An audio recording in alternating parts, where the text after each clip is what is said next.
Thank you especially to Representative Bohack, who's a champion of school choice, as well as Representative Pena, who has filed a fantastic school choice bill on the House side. Thank you also to Lance, who has done some fantastic research on our nation's public schools, and to Eric and the entire Libre Initiative, who does great work with our Hispanic community, both in Texas and in the nation generally. They recently, for example, started a dropout recovery program, which is fantastic, and they do such great work. We should support Libre both now and into the future. So thank you. I come from El Paso, Texas. I was born and raised there, spent 18, 19 years of my life there. And as none of you will be surprised to hear, the vast majority of public school students in El Paso are Hispanic. One of the things that we look at in terms of policy analysis is the student achievement of Hispanics compared to other students. And a couple of the metrics are especially troubling and show that Hispanics lag behind other demographics. One of them, for example, is math and reading proficiency. On the NAEP tests that measure math and reading proficiency for the 4th and the 8th grades, they found that there's a gap between Hispanics and white students that has persisted for the last 20 years, and it hasn't closed at all with any of the things that we've done. One of the other metrics that I would want to mention is called the status dropout rate. There's a few different ways to measure dropout rates. One of them is the status dropout rate. So basically what it does is it takes everybody from the age of 16 to 24, and it says how many of the people from the age of 16 to 24 have received a high school diploma or a GED. The status dropout rate for Hispanics is 3 times higher than it is for whites in the state of Texas. It's 3 times higher. Those sort of numbers, I think, are especially troubling in light of the fact that demographics are changing in the state of Texas. Hispanics now account for 51% of public school students in the state of Texas. We are the majority now in the state of Texas, and we will only continue to grow. Projections show that we'll grow by another 148, 150% by 2050. So as Hispanics go, so goes Texas.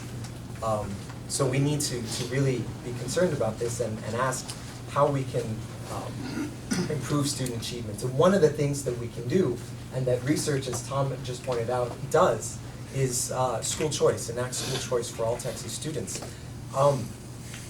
There are people I know that stand up and they say I'm against school choice, and I can't be for this sort of agenda.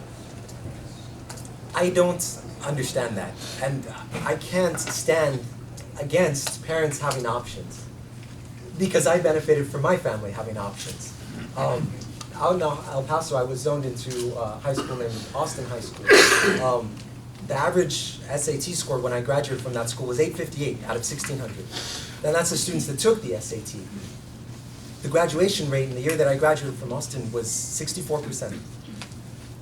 I was only vaguely aware of these sorts of realities when I was in high school, and I am very blessed that my parents chose the education they did at a local Catholic parochial school. I'm very grateful to that. But from the perspective of public policy, sitting here today, we can't help but wonder the students that are still in struggling schools.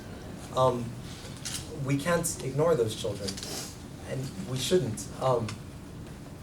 I think I know there are students in struggling schools that have greater ambition, greater courage, more profound intellect than any of us will ever have, but they struggle to achieve their dreams because they aren't equipped with the right education.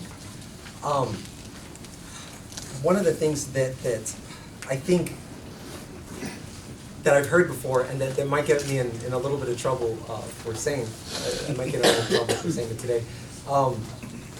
School choice is a means. It isn't the end.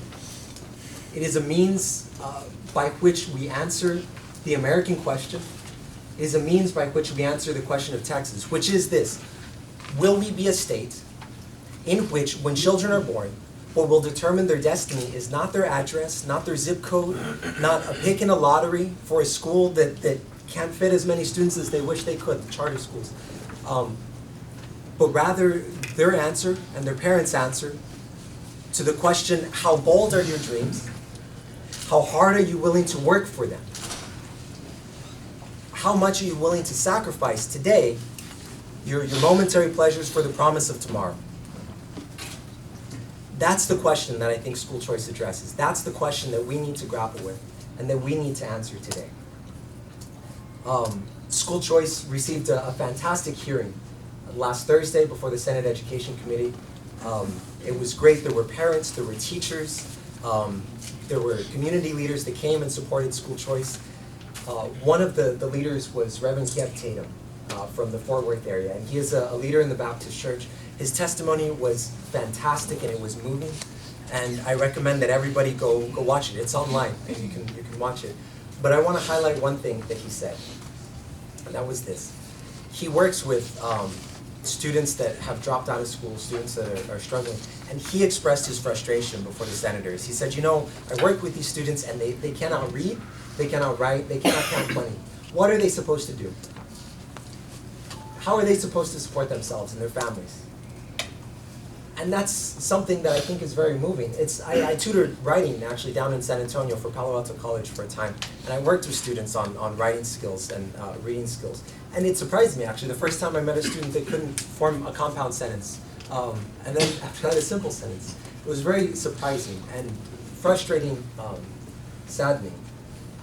But we can, and I know those of us in business think about return on investment, and we can say, you know, okay, so we spent $9,000, $10,000 per student per year for how many years, and what did the students get for that? And I think that's fine. That's an important conversation that we need to have from the perspective of public policy.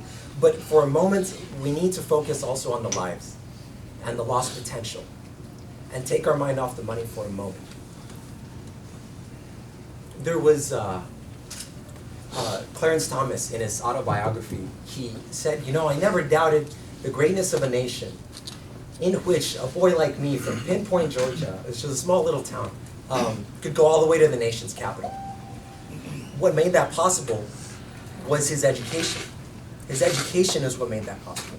And it's what will make it possible for today's Hispanics, and Hispanics in the future, and for our state in general, if we pursue the right policies. Thank you.